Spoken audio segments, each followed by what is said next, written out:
Good evening, and thank you for tuning in to our first ever virtual gala. Tonight we will be sharing with you stories from our clinic that show how we make a difference in the lives of our patients every day.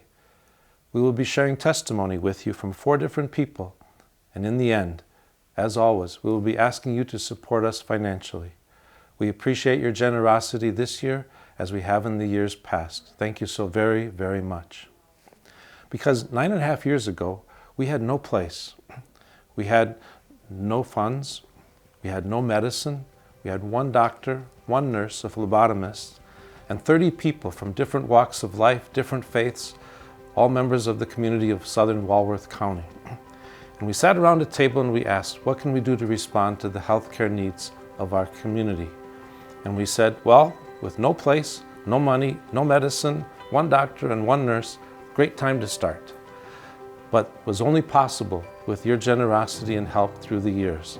So first of all, I want to say thank you for your support of Open Arms Clinic. And I hope that tonight, by starting with a brief message, you will be able to join us in that spirit that began 9.5 years ago, where we were able to welcome our first patient 8 years ago this week. So I start with this message from the scriptures. You're familiar with it already. In the Gospel of Luke, the story is, a lawyer stood up to put Jesus to the test, saying, "Teacher, what shall I do to inherit eternal life?" Jesus said to him, "What is written in the law? What do you read there?"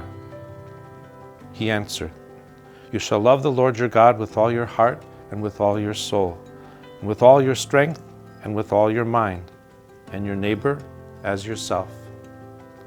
Jesus said to him, "You have answered right. Do this, and you will live."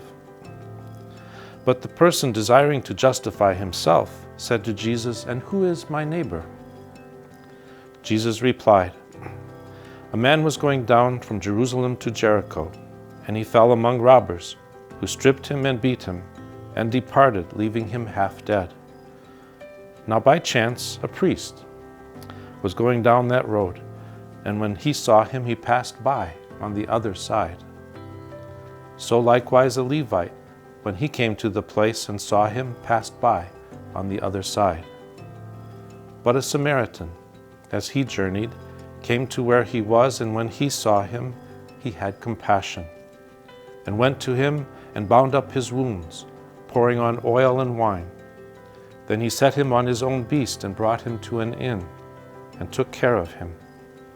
And the next day he took out 2 denarii and gave them to the innkeeper, saying, Take care of him, and whatever more you spend, I will repay you when I come back.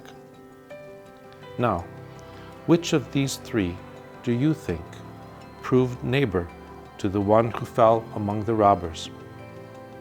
He said, "The one who showed mercy on him." And Jesus said to him, "Go and do likewise." So this evening, as we have for the past 8 years, we are renewing our commitment to provide a healthcare home for our neighbors here in Walworth County, especially the most vulnerable among us. We see all members of our community as desiring a better quality of life for themselves and their families. Wellness of the whole person is our goal, body, mind, and spirit. So this evening, broadcast from our home, we are again inviting you to join our mission to be a neighbor, helping neighbor. Welcome home for the holidays. Enjoy the visit, learn more about our mission, and be as generous as you can with time, talent, and treasure, as so many have in the past. We invite you to be a good Samaritan. And thank you to our broadcast sponsor, the Kunis Family Foundation, for allowing us to connect with all of you tonight virtually to celebrate our 8th birthday. We celebrate our birthday every year to remember the day we treated our first patient here at Open Arms, December 6th, 2012. Close to 4,000 patients later, we invite you to witness the Open Arms heroes who make this mission come alive. My first conversation will be with Sarah Nichols, our Executive Director. I first met Sarah in October of 2012, and we've had quite a journey together. My last conversation will be with one of the patients we have served, and I hope you stay tuned to see what she has to say.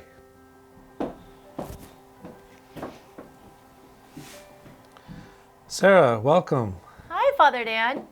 Hi, are you ready for this? Absolutely. Good, good. So it's so great to have you as part of this conversation, to take a look back at where we've been as a free clinic in Walworth County, but most especially to find out why we are here, why we do what we do, what carries our passions these past years as we've been together on this journey. Well, in the beginning, it was 100% volunteers, 100% private donations, and truly 100% grit and passion for wanting to help our neighbors in need. At the time, there were 13,000 residents in Walworth County who didn't have health insurance, and so we needed to keep those doors open. We were only taking care of patients 5 hours a week. That one Thursday, Dr. Fasano, 5 hours a week. And now we're open 40 hours a week. I mean, that's over 400% growth in 8 years. The community who wanted to support us, either in their time or their talent, or for some, they were able to write that donation, that check. Grant makers were listening to our argument of the need and how we were responding to the need. And so with grants and donations, this is how we've been able to grow, to own 2 buildings, to be open 40 hours a week. When it comes to the growth of the clinic these past 8 years, last year our emphasis was on dental care, and there was a tremendous response to the expression of that need. And could you describe a little bit about what happened last year and what's happened since, just with dental care? In 2019, we had, the dental services were still in our medical building, and we still had the partnership with Inspiration Ministries. We delivered in our little clinic, last year alone, $2.4 million worth of health care, free, to our neighbors in need, who had no health insurance. They're low income. They live in our county. They're truly our neighbors. We know we could do more services if we had more space. All of it came together where we paid in full on December 30th of 2019. We got the keys to a building that we no longer had to pay rent for, and we could expand our services. Just this year alone, we've had already over 300 patients taken care of in that new dental clinic. Over 2,000 procedures already given for people who needed dental care. That's already $500,000 worth of free dental care that we just delivered because we had the space to expand and do that. And so we know that when the community hears the call, they respond, and that's so much what we need our community to continue to know. Given the challenges this year of COVID and the restrictions placed upon businesses, households, schools, jobs that are furloughed, people that aren't able to access what they thought they could before, that has definitely affected healthcare. And right now the pressure on healthcare, the weight of all of that is significant. How has COVID affected Open Arms? Our clinic's always been so busy, so full of hope and light of these people coming and showing up to want to deliver care. And it was quiet.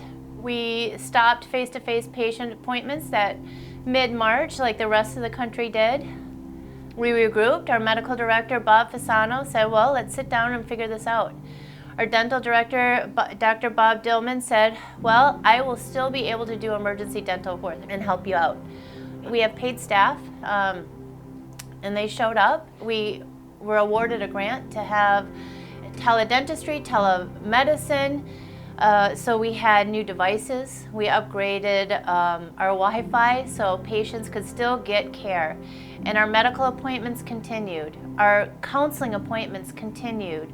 Our emergency dental services continued. To get medicine, we had our patients do this curbside dispensing. The patients could stay in their car and we went to them outside to give them their medicine. It was hard, it was quiet, but we were nimble and we pivoted and we responded because 80% of our patients would have gone to either the emergency room, which weren't taking people that were not COVID related, or they weren't going to go anywhere. We had to keep our doors open and we had to keep on delivering care. Given the emphasis on patient care as the whole person, body, mind, and spirit, during the time of COVID, there's been an effect on people's spirits that is on the negative side, the increased anxiety and depression, possible taking one's own life, the threat of suicide. And we've seen that mental health issues, behavioral health issues are coming to the fore. It's like a scab was torn off and other wounds are appearing in the health of a human person. Could you describe a little bit about what we've seen as the need there and the need this year to emphasize that as our direct ask for assistance and donations? In order for the whole person to be well, we needed to give more tools on how to handle everyday stresses. And so behavioral health services was on our top initiative as we turned over the corner. Only into the first quarter, the first things that happened was COVID, and everybody was shut down and isolated. We had more calls of people losing their jobs, losing their health insurance. We engaged with Catholic Charities to have a bilingual therapist here 1 day a week. We had an English-speaking therapist here 2 days a week. But the calls kept coming, and we tried their best to at least listen and try to make connections the best that we can to give hope. We had an example just the other week where the dentist recognized the person in her chair, something was off. So she said, you know what, when's the next doctor appointment available? And Dr. Fasano was available the next day.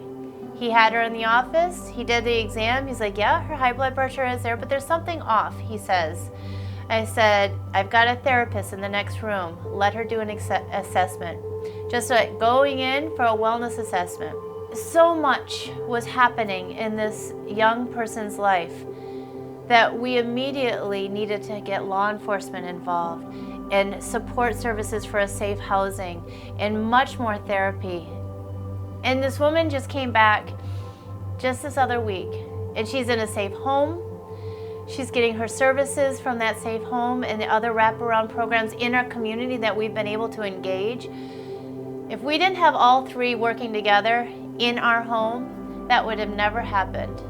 And so behavioral health services need to be enhanced so much more than what we have capacity for. It can't just be volunteers. While volunteers are great and they're so helpful in doing follow-up and check-in calls, the licensed professionals who are skilled in trauma and crisis intervention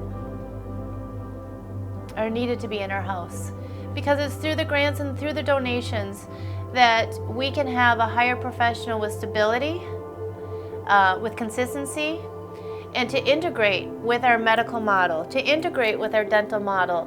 So all three services are taking care of the whole person. And I think if the partners outside of Open Arms see that too, that they can be connected in ways never before possible, that we're kind of a hub, if you will, for care for the whole person. That is a great gift that is much needed within the community for quality of life for everybody. Well, thank you, Sarah. It's been a joy for me to get to know you over these years, and very grateful that you found a home here where you can be that good neighbor, that good Samaritan, with compassion and much grace.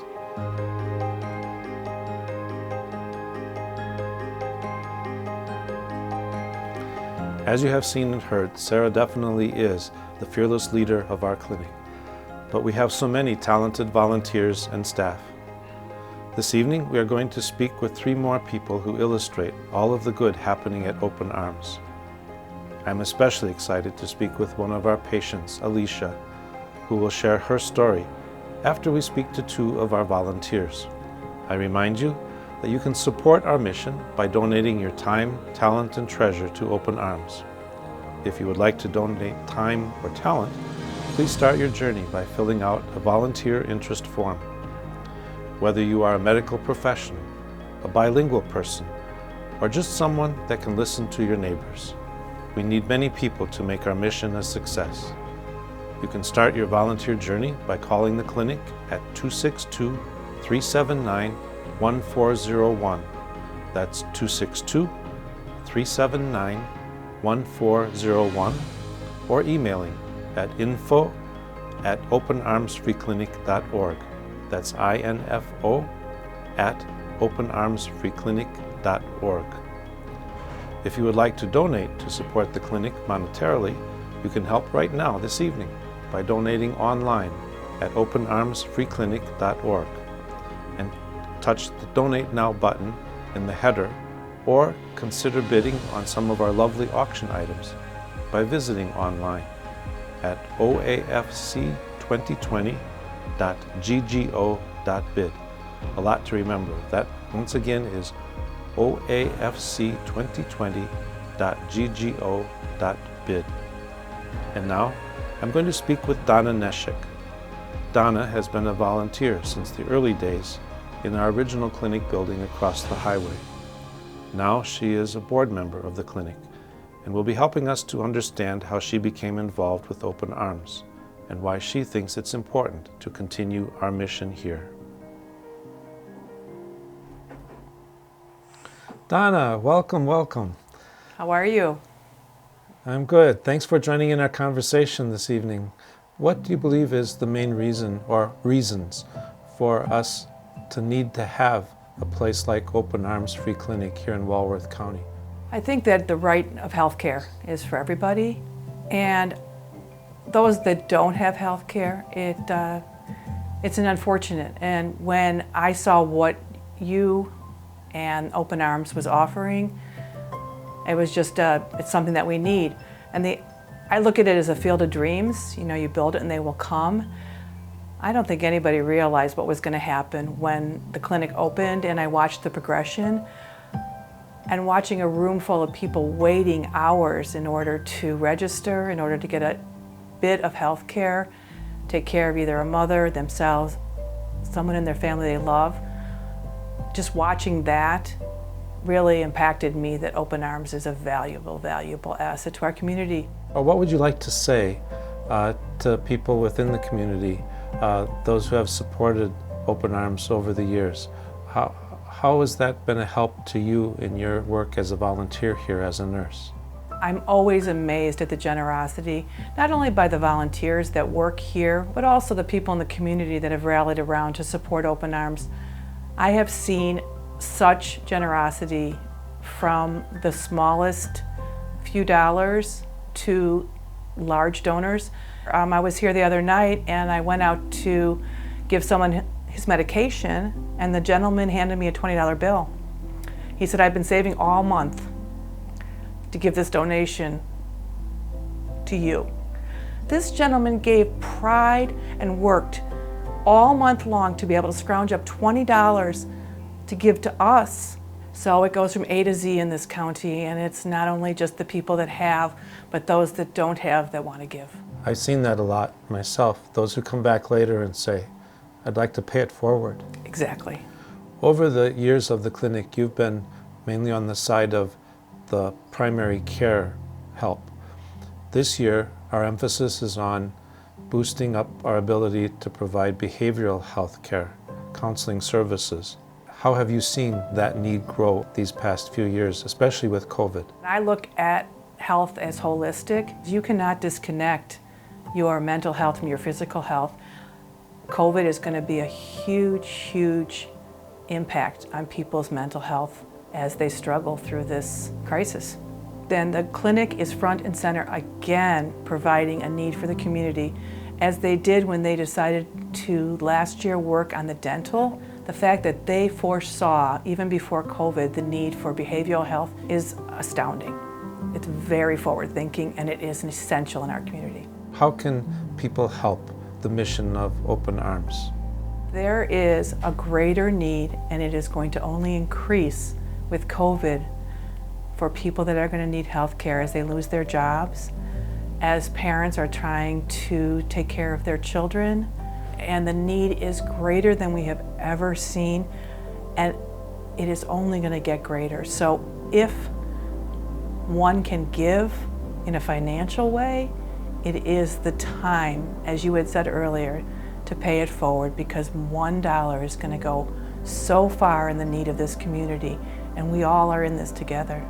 Well, thank you, and thank you for your witness here at Open Arms and within the whole community. So Donna, thank you very, very much for joining us in this conversation.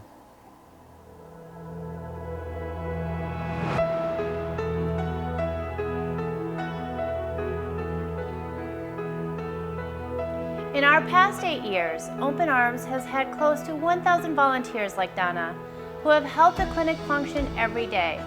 Only in the last 5 years have we been able to add paid support staff who are indispensable to our mission. I want to personally thank each and every one for what they do to make this happen. Last year, I stood in front of 700 gala guests at the Grand Geneva Resort and asked for your support to purchase a dental building to expand the Open Arms Dental Clinic. We matched the $50,000 gift from Delta Dental of Wisconsin Foundation in less than 5 minutes and continue to build on this community support to have all the funds needed to purchase the building in full on December 30th of 2019. Together, we were able to raise the capital needed to expand the needed services for dental. And to date, we have served 340 patients with 672 visits in the new clinic. Over 2,000 procedures completed, equating to over $500,000 in free dental care. The need is still so great, and we will continue to ramp up our services as we partner with Marquette University, Blackhawk Technical College, and Milwaukee Area Technical College. We could not have accomplished this without the support of our local dental community. One of the leading members of this community is Dr. Bob Youngquist, and Father Dan spoke with him about how amazing the Open Arms Dental Clinic is to Walworth County. Hey, Dr. Bob, hi, welcome. Yeah, hello, Father Dan. How you doing? Doing great. Thanks for joining in our conversation here this evening. No, it's my pleasure, absolutely. Why, in your opinion, why is it important to have dental care available to folks who are vulnerable? I thought that was covered by everybody. Well, you know, it's very, very sad in many, many ways that the access to dentistry just is not there.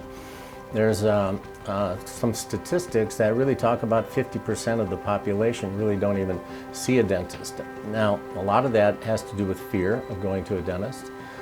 Some of it has to do with financially, not being able to afford dental treatment. And others is just, you know, the access to a dentist, especially in the case where you're looking at patients who are on maybe forward insurance and things like that, or don't have insurance. They just don't have the access.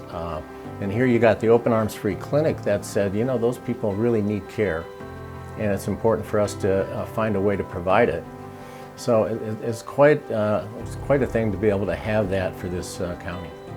Where is your personal drive, your inspiration, your motivation? How do you see yourself as serving the community in these ways? There's something about when you take care of people that are in need and they don't have to write you a check. There's something nice about, I don't know, you know, there's something about that. We're working on people that just wouldn't get a chance to ever have it. And they are the best patients. I mean, they do what we ask them to do. And so when that patient is done and you look at that smile that they give you, it just speaks volumes. So in my business, I'm in the business of smiles, you know, and so that I don't know, that just can make my day, makes my week, makes my month, and it has pretty much made my life. I know it's a miracle to me what has been accomplished just in the past year. So I really appreciate your help and guidance in that process to establish the dental piece of Open Arms, and want you to know how much the whole community is grateful for your service over the years as well. I would just like to say the community should be really proud, you know, of the Open Arms Free Clinic, you know, the medical side, the dental side, in any way that they can support both entities would be just fabulous. And I very much appreciate you being part of our conversation. And well, thank you. It's really always nice talking to you.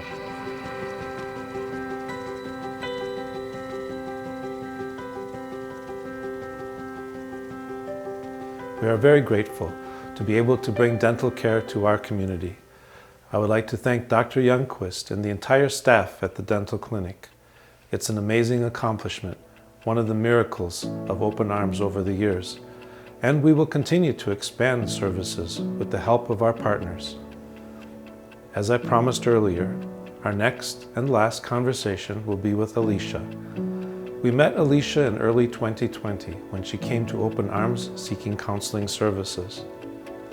Before we start the conversation, however, I again ask for your help, in particular your financial help.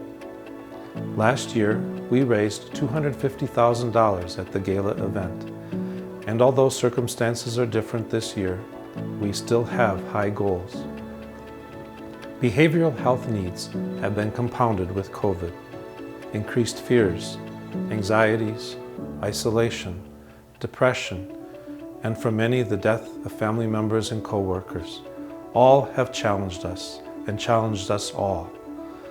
As we have been able to expand the capacity for medical and dental services over the years, the time is now to do the same for counseling services.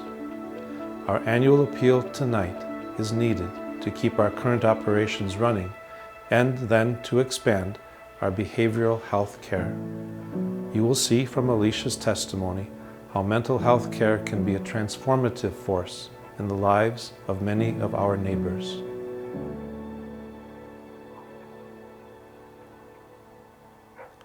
Hi Alicia. Hello, Father Dan. Welcome. Thanks for being part of our conversation here today. And I would like to begin by asking you just to tell us a little bit about yourself, how you came to learn about Open Arms Free Clinic, and what brought you here that first time. So I had a coworker that didn't have health insurance, and he had learned about the Open Arms Free Clinic, and it really helped him. So when I lost my job, I also lost my health insurance. He recommended that I come here to the Open Arms, and I did. And I ended up speaking with Angela, who was an intern at the time, and I started coming more for mental health wellness than the physical wellness. It's just been such a relief to have someone to talk to with all the stresses and the anger and the issues in my life. When you walk through the door of Open Arms Free Clinic, what pain do you carry with you for which you seek some healing and strength? At the time, I was in an abusive relationship. It was really wearing on me mentally to the point where I didn't even want to be alive anymore. There was a lot of anger because I was mostly angry at myself because I have been in several abusive relationships. I was just so angry. I keep going down the same path over and over again. And when I came, I was really only looking for a doctor, but in talking with Angela, and I set up the counseling session, and with Angela, it really helped because she had me doing exercises and homework, and that made me start looking at myself and start being able to forgive myself and to start letting things go. I was having issues at work and then issues at home. I had no safe place to go to. And Open Arms became that safe place for me to go to and to talk all that pain out and get it out of my system and starting having a better outlook on life and to be able to have the strength to push him out of my life for good. Are you free of that relationship that was abusive? Oh yes, it's been over a year now. Oh, thanks be to God. So then when the COVID thing hit and all the interns couldn't come to the Open Arms anymore and the clinic had to close down per se, that's when Molly came into the picture. And so for the longest time we did video conferencing. Even though it was the new norm, we still clicked through the video, and it was just like, yeah, God just put people in the places where I needed them to be. Now, when I walk out of here, it's like I have a clear mind. If you had the opportunity to speak to those who volunteer here, to those who are on the staff or work here as health providers, anything you'd like to tell all of them? Thank God for you, honestly. I just don't know what my life would be like if Open Arms wasn't here.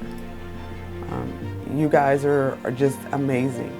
You don't realize how some days there are days when someone may not be feeling well, they may not even feel like dealing with the world themselves or anything, and just a kind word or smile goes a long way to making them feel like, well, maybe I am worth something, maybe I am valued.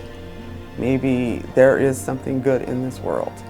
And I have experienced those days, and I've come into here and made me remember that God is there, and He sends angels to be with you, and you guys are those angels for people. You really are. I know you've been angels for me. Well, that's beautiful. Thank you, Alicia. And know that you are lovable and loving, and that's that inner strength that one gains over time. So glad that you found that kind of home here. I have. Blessings on your journey. Thank you.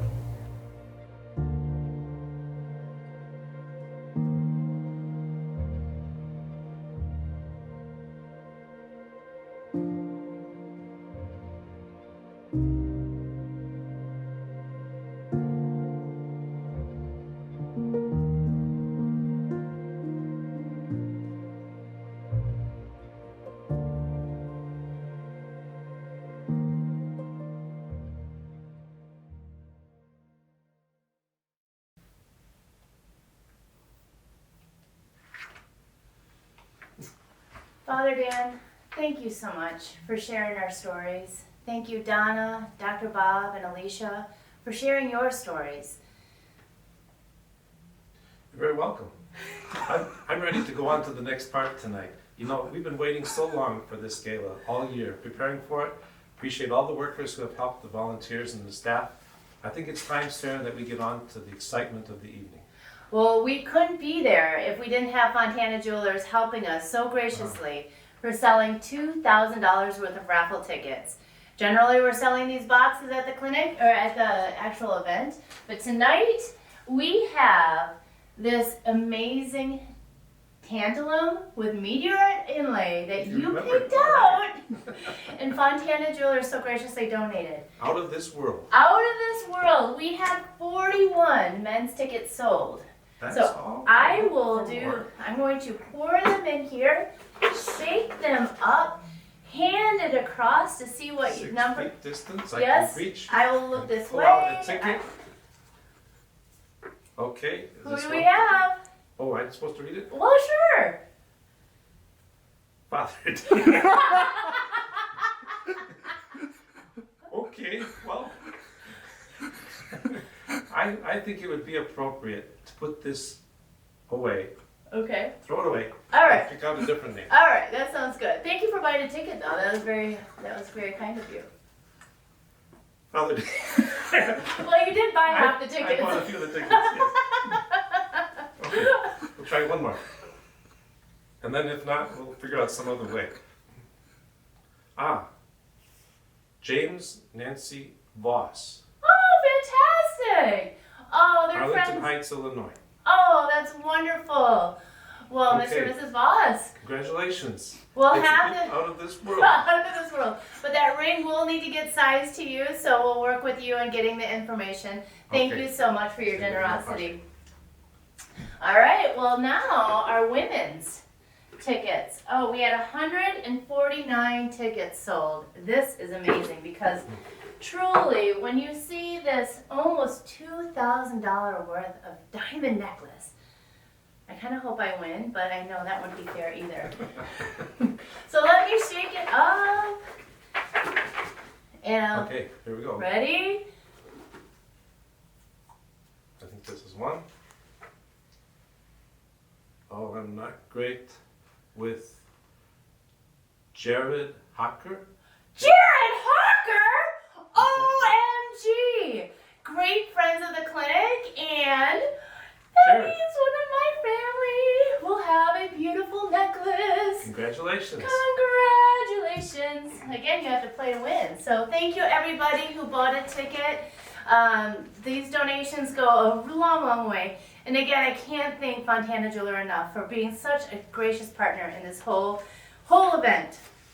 Well, Father Dan, it was the Cunis Family Foundation that allowed us to have a broadcast for all to see. And we are so grateful for their generosity to support this live event. There are so many volunteers and there are so many donors that have made this possible. I hope that everybody shares when they're watching on YouTube, or if they're sharing on Facebook, just let us know that you are part of this, because I can't see you. And that's the hardest thing about having these virtual galas. And thank you for listening to our story.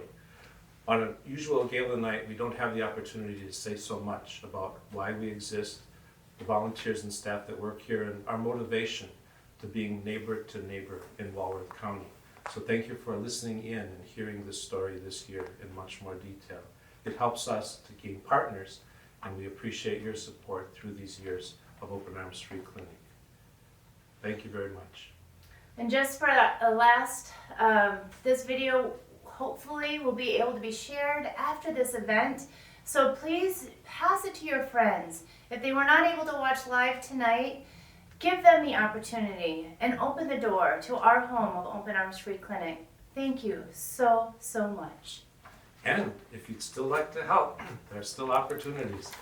The raffle closes, or the auction closes tomorrow at noon, Saturday. So you still have an opportunity to check out those great gifts. And also you can donate online. You can donate by contacting the clinic through the openarmsfreeclinic.org website, or other ways that will be posted on the screen later in this video. So thank you very much for continued support and the many ways in which you can contribute to Open Arms. Thank you. Thank you. And I think it's appropriate to say this. For all of you who are hurting, whether in body, mind, or spirit, in what we've gone through as a world and a society and our creation this past year, know that you're in our prayers always. And every night, I light my candle on the dresser. And if you have suffered loss, if you are suffering through illness, if you have suffered through COVID, or know someone who has, or if you have been able to help your neighbors in need these days, know that you are constantly a beacon of hope and a light to our community, and that you are in our prayers always. And I'd like to conclude with what was this morning a segment of the reading from the prophet Isaiah. In this season of Advent, at least for the Judeo-Christian community, the prophets have been a focal point for a symbol of hope, but also words of encouragement in times of difficulty and pain. And the prophet Isaiah has a great message to conclude with tonight for all of you this Advent season and this holy night. Thus says the Lord God, but a very little while, and Lebanon shall be changed into an orchard, and the orchard be regarded as a forest. On that day the deaf shall hear the words of a book, and out of gloom and darkness the eyes of the blind shall see. The lowly will ever find joy in the Lord, and the poor rejoice in the Holy One of Israel. May you rejoice in the midst of hardship and challenge, and give thanks always for those neighbors who help neighbors, especially those on the front lines these days of the pandemic. God bless, and have a very holy night and a great holiday season. Thank you very much for joining us.